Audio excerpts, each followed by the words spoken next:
Creating a Firebase account is simple and allows you to use Google's platform for app development, including databases, hosting, and analytics. Here's how to set it up. Access Firebase website. Visit firebase.google.com in your browser.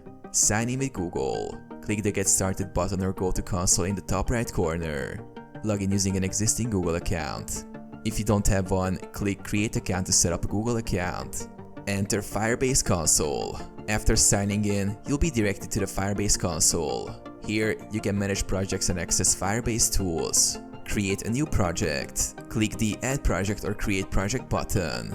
Enter a name for your project and click Continue. Optionally, enable Google Analytics for the project and configure analytics settings if chosen.